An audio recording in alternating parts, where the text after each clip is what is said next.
Assalamualaikum warahmatullahi wabarakatuh. Nama saya Muhammad Yunus Syarifuddin, NPM 23 120 112 30. Hari ini saya akan menjelaskan tentang sistem hukum yang ada di dunia dan yang ada di Indonesia.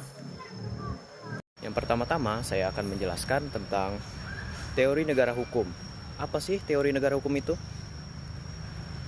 Teori negara hukum yaitu konsep yang berhubungan dengan sistem hukum suatu negara dan hubungannya dengan pemerintahan. Berikut adalah beberapa teori negara hukum yang ada di dunia. Yang pertama yaitu teori legal positivism. Teori ini menyatakan bahwa hukum adalah apa yang diatur oleh pemerintah atau otoritas yang berwenang. Hukum adalah peraturan yang ditetapkan oleh negara dan harus diikuti oleh warga negara. Yang kedua yaitu teori natural law. Teori ini menganggap bahwa ada prinsip-prinsip moral yang lebih tinggi yang menjadi dasar hukum.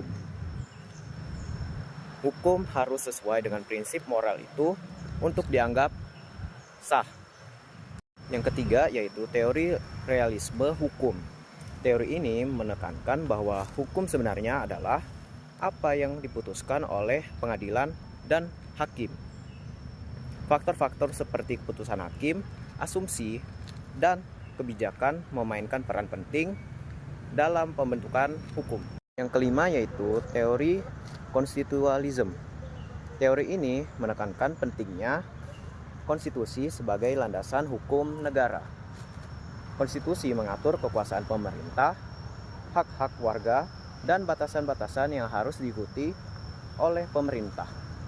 Yang keenam yaitu teori eksistensialisme.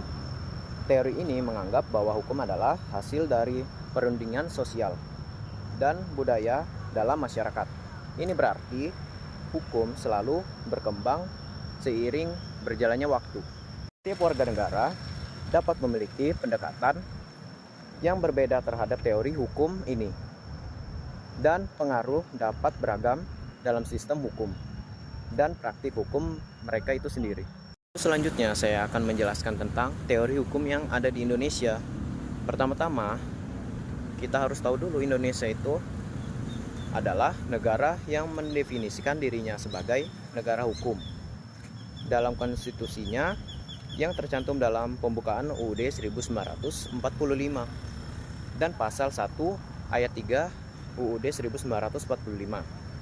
Ini berarti bahwa hukum seharusnya menjadi landasan bagi pemerintah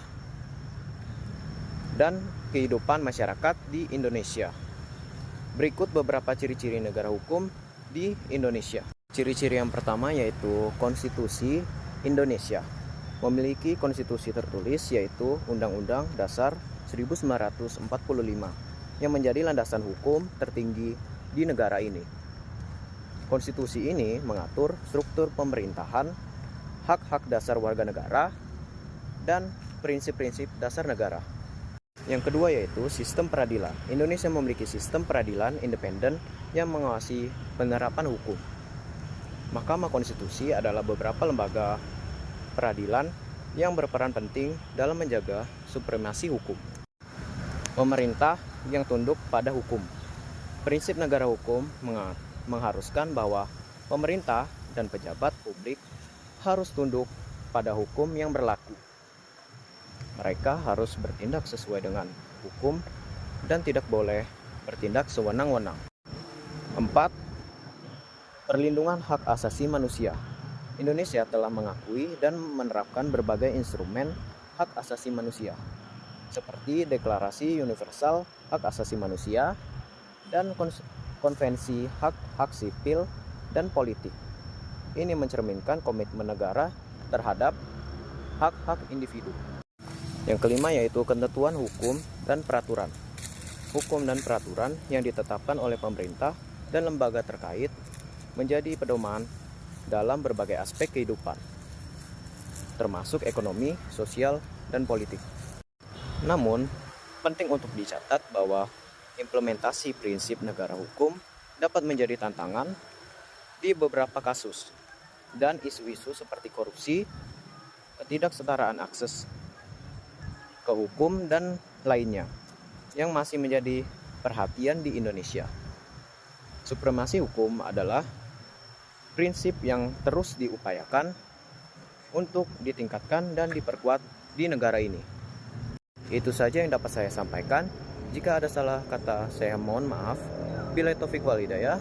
Wassalamualaikum warahmatullahi wabarakatuh.